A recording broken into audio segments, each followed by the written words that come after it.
إن الدين عند الله الإسلام. الحمد لله رب العالمين، والصلاة والسلام على سيد المرسلين وعلى آله وأصحابه أجمعين. أما بعد، فأعوذ بالله من الشيطان الرجيم. بسم الله الرحمن الرحيم. اقرأ باسم ربك الذي خلق الإنسان من علق.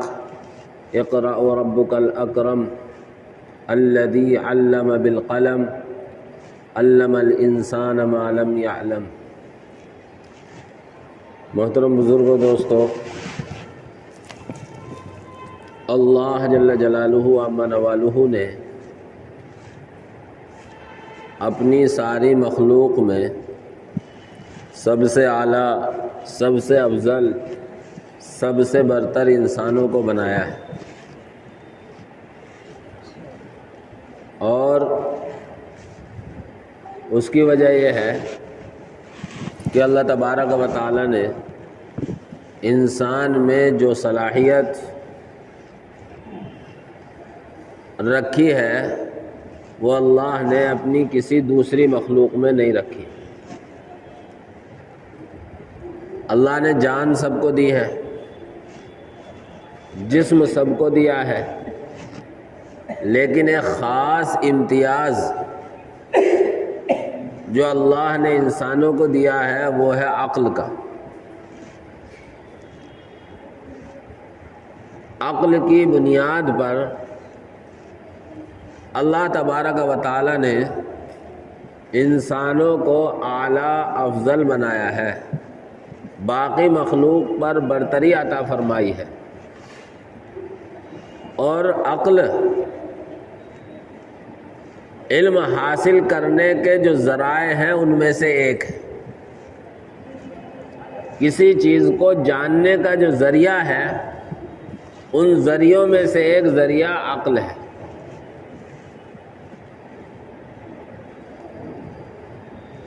اللہ تبارک و تعالی نے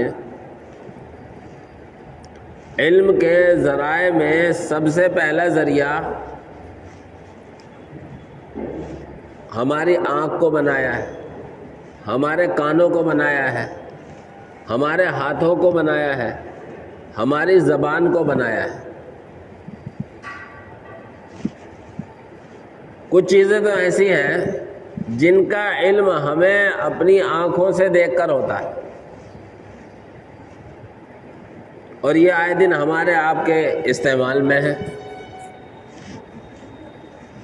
لیکن دیکھنے کی بھی ایک حد ہوتی ہے، ایک خاص دوری تک دکھائی دے گا، اس کے بعد آنکھ کام کرنا بند کر دی. کچھ چیزیں اللہ تبارک و تعالی ہماری قوت سماعت کے ذریعے ہمیں سکھاتا ہے، تو ہمیں سننے کے ذریعے علم ہوتا ہے. جیسے آواز ہے، یہ دیکھی نہیں جا سکتی، سنی جائے گی. آواز کا علم، بولی ہوئی چیز کا علم ہمیں اپنے کانوں سے ہوگا. اسی طریقے سے اللہ تبارک و تعالی نے ہمارے ہاتھوں میں یا ہمارے بدن کے کسی بھی حصے میں، لیکن چونکہ استعمال ہاتھ کا زیادہ ہوتا ہے تو اللہ نے ہمارے ہاتھوں میں کسی چیز کے سخت ہونے، کسی چیز کے نرم ہونے، کسی چیز کے ٹھنڈا ہونے، کسی چیز کے گرم ہونے کا علم رکھا ہے. تو ہمارے ہاتھوں کے ذریعے سے پتہ چلتا ہے کہ یہ چیز سخت ہے یا نرم، یہ چیز گرم ہے یا ٹھنڈی. تو ہاتھوں کے ذریعے سے بھی علم ہوتا ہے. یہ قوت لامسہ کہلاتی ہے. اور کچھ چیزیں ایسی ہیں جن کا علم چھونے سے نہیں ہوگا بلکہ زبان کے ذریعے سے ہوگا، چکھنے کے ذریعے سے ہوگا. کوئی چیز میٹھی ہے یا کڑوی ہے یا ترش ہے، اس کا جو ہمیں پتہ چلے گا وہ ہماری زبان کے ذریعے سے پتہ چلے گا۔ ان ساری چیزوں کو کہتے ہیں حواس ظاہرہ۔ علم حاصل کرنے کا سب سے پہلا یہ ذریعہ ہے، آنکھ ہے، کان ہے، ناک ہے، زبان ہے، ہاتھ ہے۔ پھر دوسرے نمبر پر جب یہ چیزیں جواب دے جاتی ہیں، آنکھ ایک حد تک دیکھے گی، کان ایک حد تک سنے گا، ہاتھ ایک حد تک پکڑے گا، زبان ایک حد تک چکھے گی، جب یہ ساری چیزیں زبان، ہاتھ جواب دے جاتی ہیں تو پھر دوسرا درجہ آتا ہے عقل کا، جس کی بنیاد پر اللہ رب العزت نے ہمیں آپ کو دوسری مخلوقات پر امتیاز اور فوقیت دی ہے۔ ہماری آپ کی برتری اللہ تبارک و تعالی نے قرآن کریم میں اور اللہ کے نبی صلی اللہ علیہ وسلم نے اپنی احادیث میں ذکر کی ہے۔ چنانچہ سامنے ہم کوئی بیٹھا ہوا ہے، اسے دیکھتے بھی ہیں، اس کے ہاتھ پیر، ناک، کان، چہرہ مہرہ، رنگ و رنگت، ساری چیزیں ہمیں نظر آتی ہیں، لیکن ہمیں دیکھنے سے یہ پتہ نہیں چلے گا کہ اس کا کوئی باپ بھی ہے، اس کی کوئی ماں بھی ہے، بلکہ یہ چیز ہمیں عقل بتائے گی۔ تو عقل کے ذریعے سے جب حواس ظاہرہ اپنا کام بند کر دیتے ہیں تو دوسرا ذریعہ علم کا عقل ہے۔ عقل بتائے گی کہ یہ آدمی بیٹھا ہوا ہے تو اس کی کوئی ماں بھی ہوگی جس نے اسے جنا ہے، اس کا باپ بھی ہوگا کوئی جو اس کے دنیا میں آنے کا ذریعہ بنا ہے۔ یہ چیزیں ہمیں عقل بتائیں گی۔ تو عقل جب یہ ہاتھ، پیر، ناک، کان اپنا کام کرنا چھوڑ دیتے ہیں تو اس کے آگے کا کام علم حاصل کرانے کا عقل کرتی ہے، اور عقل بھی پھر ایک حد تک سوچتی ہے، عقل بھی ایک حد تک کام کرتی ہے۔ جب عقل کا دائرہ پورا ہو جاتا ہے، عقل جہاں تک کام کر سکتی ہے وہاں تک کر جاتی ہے، اس کے بعد سلسلہ شروع ہوتا ہے۔ تیسرا ذریعہ ہے علم کا وحی۔ وحی اللہ رب العزت کی طرف سے خاص عطا ہے جو اللہ اپنے مخصوص بندوں یعنی نبیوں کو عطا کرتا ہے، پیغمبروں اور رسولوں کو عطا کرتا ہے۔ یعنی اللہ رب العزت انبیاء اور رسولوں کی فرشتوں کے ذریعے یا انبیاء اور پیغمبروں کے ذریعے دل میں بات ڈال کر جو رہنمائی کرتا ہے وہ وحی کہلاتی ہے۔ کسی حکم کا حلال ہونا، کسی حکم کا حرام ہونا، کن باتوں سے اللہ راضی ہوتا ہے، کن باتوں سے اللہ ناراض ہوتا ہے، کن چیزوں کے ذریعے سے اللہ کے قریب ہوا جاتا ہے، کن چیزوں کے ذریعے سے اللہ دور ہو جاتا ہے، ان ساری چیزوں کا ہمیں پتہ چلتا ہے وحی کے ذریعے۔ تو ہر ایک کا دائرہ ہے، ہاتھ، پیر، ناک، کان، آنکھ، ان کا ایک دائرہ ہے۔ جب ان کا دائرہ ختم ہوتا ہے تو عقل کا دائرہ شروع ہوتا ہے، اور عقل بھی ایک حد تک سوچتی ہے۔ پھر جب عقل بھی سوچنا کا اور کام کرنا بند کر دیتی ہے تو تیسرا نمبر آتا ہے وحی کا۔ پھر وحی کے ذریعے اللہ تبارک و تعالی انسانوں کی رہنمائی کرتا ہے اپنے پیغمبروں کے ذریعے سے۔ اللہ نے ایمان والوں کو یہ تینوں کے تینوں ذرائع عطا کیے ہیں۔ اسی لیے اللہ تبارک و تعالی نے سب سے پہلے آدم علیہ السلام کو بنایا، اور آدم کے ساتھ پھر حضرت حوا کو بنایا، اور جو اللہ کے نظام میں طے تھا اس طے شدہ نظام کے مطابق دنیا میں بھیجا، اور دنیا میں بھیجنے کے بعد حضرت آدم حضرت حوا سے نسل چلی، اور ان سب کے لیے سب سے ضروری علم کو قرار دیا، اور حضرات انبیاء کو معلمین انسانیت بنا کر بھیجا گیا۔ ہر نبی علم کی، ہر نبی سیکھنے کی، ہر نبی جاننے کی دعوت کو لے کر آیا، اور آخر میں میرے آپ کے پیارے پیغمبر حضرت محمد الرسول اللہ صلی اللہ علیہ وسلم جس زمانے میں، جس علاقے میں، جس ماحول میں آئے ہیں، وہ ماحول جہالت کی انتہا کو پہنچا ہوا تھا، یہاں تک کہ جن چیزوں کو عقل بھی خراب کہتی ہے، جن چیزوں کو عقل بھی برا کہتی ہے، وہ ان چیزوں کو بھی استعمال کر رہے تھے، مردار کھا رہے تھے، خون پی رہے تھے، ایک دوسرے کا مال چھین کر ہڑپ کر رہے تھے۔ یہ وہ چیزیں ہیں، وہی نہیں، ان کو عقل بھی برا کہتی ہے۔ اپنی بچیوں کو زندہ درگور کر رہے تھے۔ لیکن میرے بھائیوں، جب اللہ تبارک و تعالی نے اپنے پیغمبر حضرت محمد الرسول اللہ صلی اللہ علیہ وسلم پر سب سے پہلی وحی نازل فرمائی تو یہ نہیں کہا بیاج کھانا حرام، یہ نہیں کہا خون پینا حرام، یہ نہیں کہا مال چھیننا حرام، یہ نہیں کہا مردار کھانا حرام۔ آپ اور میں غور کریں، قرآن کریم کے الفاظ پر سب سے پہلی 5 آیتیں جب حضرت جبریل علیہ السلام لے کر اترے ہیں، ان 5 آیتوں میں کہیں بھی حلال اور حرام ہونے کا حکم نہیں بیان کیا گیا، کسی چیز کو حلال نہیں کہا گیا، کسی چیز کو حرام نہیں کہا گیا، بلکہ سب سے پہلا حکم تھا اقرأ بسم ربک، پڑھیے آپ اپنے رب کے نام سے۔ کیا کہا جا رہا ہے؟ پڑھنے کو کہا جا رہا ہے، اسی کا نام علم ہے۔ اسی لیے حدیث پاک میں اللہ کے نبی صلی اللہ علیہ وسلم نے فرمایا ہے، علم روشنی ہے اور جہالت تاریکی ہے۔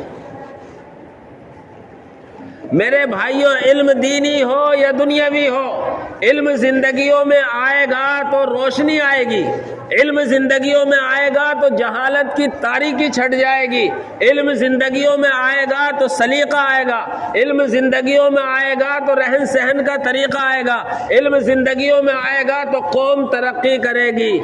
اور اگر علم ہماری زندگیوں سے نکلا، علم ہم نے نہیں سیکھا، تو ہماری نسلوں میں جہالت آ جائے گی، ہماری نسلوں میں تاریکی آ جائے گی۔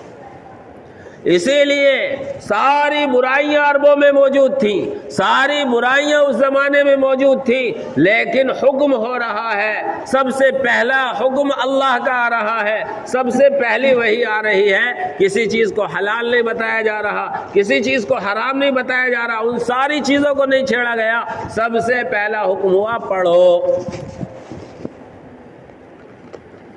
اقرأ بسم ربک الذی خلق، پڑھیے آپ اپنے اس پروردگار کے نام سے جس نے آپ کو پیدا کیا ہے۔ یہ نہیں بتایا گیا کیا پڑھنا ہے،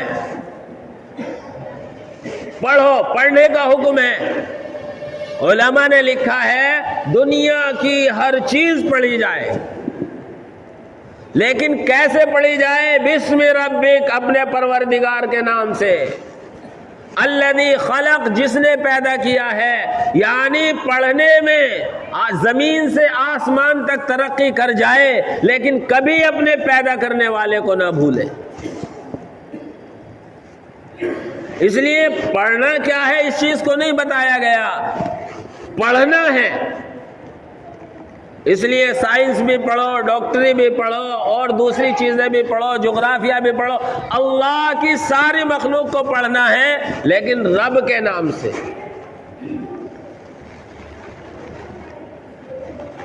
اس لیے جس طرح دینی علم سیکھنا ضروری ہے، دنیاوی علم کا حاصل کرنا بھی صحیح زندگی گزارنے کے لیے ضروری ہے۔ اور جس طرح آج ہم دنیاوی علم کے سیکھنے کو ضروری سمجھ رہے ہیں، اس سے کہیں زیادہ دینی علم کا سیکھنا ضروری ہے۔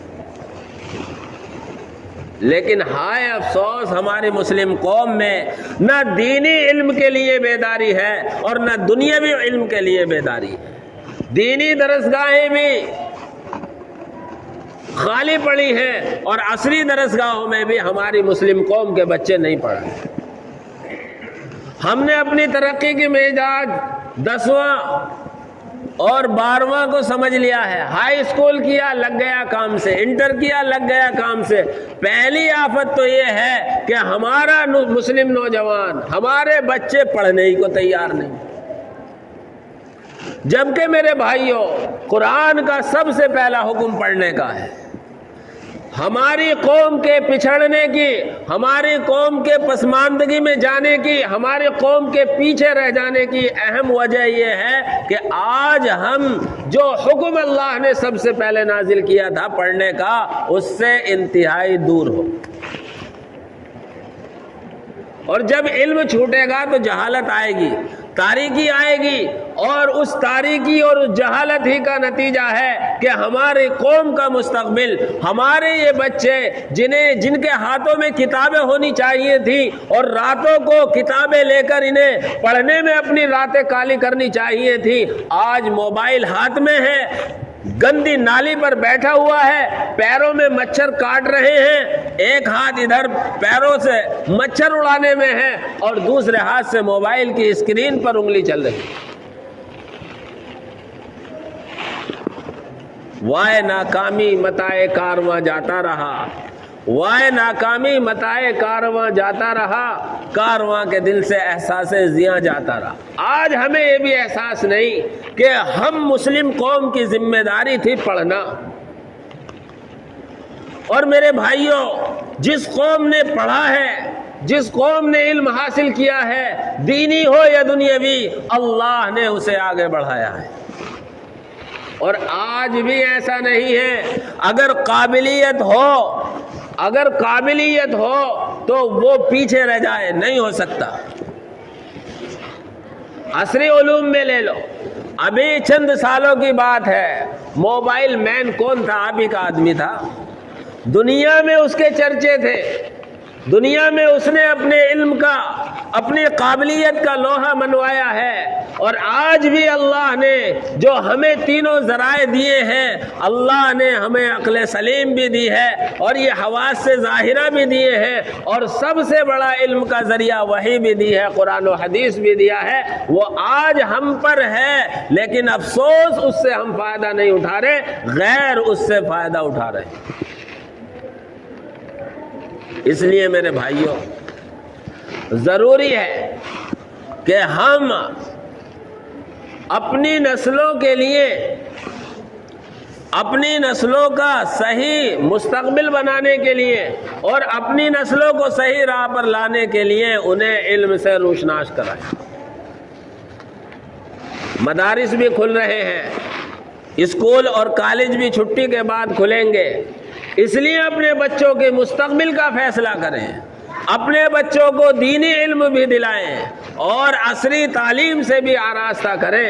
آج بھی اگر ہمارے اندر قابلیت ہوگی، آج بھی ہمارے پاس علم ہوگا، تو ترقی میں کتنی رکاوٹیں آ جائیں، لیکن اللہ ہمیں جو ہماری قابلیت ہے اس منصب تک پہنچا کر رہے گا. دیکھیں آپ خبریں، جن بچوں نے محنت کی ہے، جنہوں نے علم میں اپنے آپ کو لگایا ہے، جنہوں نے اپنے آپ کو پڑھنے پڑھانے میں مشغول رکھا ہے، آج بھی آپ کو خبریں ملیں گی کہ فلاں مسلم بچہ یا بچی IPS بن گیا، IAS بن گیا، فلاں عہدے پر پہنچ گیا. پہنچ رہے ہیں آج بھی. جبکہ یہ زمانہ تعصب کا ہے، یہ زمانہ سنکھیوں کا ہے، لیکن اس کے باوجود اگر کسی مسلم بچے اور بچی نے اپنے اندر قابلیت پیدا کی ہے تو کوئی مائی کا لال اس کو روکنے والا نہیں. لیکن میرے بھائیوں، افسوس تو یہ ہے کہ آج ہمارا مسلم نوجوان ہائی اسکول اور انٹر کو اپنا بس آخری منزل اور آخری پڑاؤ سمجھ لیتا ہے. اس کے بعد کیا کرے گا؟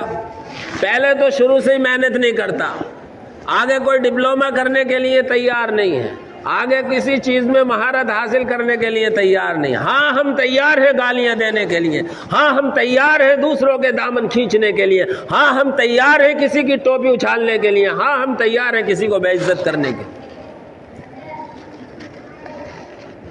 آج ہم یہ تو کر رہے ہیں. ہمیں جس چیز میں مقابلہ کرنا چاہیے، ہمیں جس چیز میں آگے بڑھنا چاہیے، اس سے ہٹ گئے. آج اس بات کی ضرورت ہے کہ ہمیں اپنا وجود، اپنا ایمان، اپنا کلچر اور اپنی شناخت باقی رکھنی ہے تو ہمیں آپ کو علم سے اپنی نسلوں کو آراستہ کرنا پڑے گا. علم ہی سے انسان انسان ہے، علم جو نہ سیکھے وہ حیوان ہے۔ علم کے ذریعے سے آدمی میں نورانیت آتی ہے، علم کے ذریعے سے آدمی کی عقل و تمیز میں نکھار آتا ہے، علم کے ذریعے سے انسان میں سلیقہ آتا ہے، ساری چیزیں علم کے ذریعے سے حاصل ہوتی ہیں۔ اس لیے علم دینی ہو یا دنیاوی ہو، دونوں علم کا سیکھنا لازم اور ضروری ہے۔ دونوں علم کا سیکھنا ہمارے لیے، اگر میں یہ کہوں کہ فرض ہے تو بیجا نہیں، اس لیے کہ ہر ایک کو اپنی ضرورت پوری کرنی ہے، دنیاوی بھی اور دینی بھی، اور ہر ضرورت کو پورا کرنے سے پہلے جو لازم اور ضروری ہے اس کا علم ہے۔ اس لیے میرے بھائیوں، ایک روٹی کم کھا لیں، ایک ٹائم چٹنی سے کھا لیں، لیکن اپنی گاڑھی کمائی اپنے بچوں کے علم پر لگائیں۔ آج ہماری قوم بچی اور بچے کے پیدا ہونے سے لے کر پیسہ اس کی شادی پر خرچ کرنے کے لیے اکٹھا کرتی ہے، کبھی کوئی یہ نہیں سوچتا کہ میں اپنے بچے کے علم پر پیسہ لگانے کے لیے اکٹھا کروں۔ جہیز میں پیسہ خرچ کرنے کے لیے ہم ابھی سے اکٹھا کرنا شروع کر دیتے ہیں، لیکن اپنے بچے اور بچی کی تعلیم کے لیے کبھی نہیں سوچتے۔ اس لیے میرے بھائیوں، آج بھی ضرورت اس بات کی ہے کہ ہم اس کی اہمیت کو سمجھیں اور اب دینی اور دنیاوی دونوں علوم کو حاصل کرنے کے لیے اپنے بچوں کو فارغ کریں اور انہیں مجبور کریں پڑھنے پر۔ اللہ ہم سب کو ان باتوں پر عمل کی توفیق عطا فرمائے۔ آمین وآخر دعوانا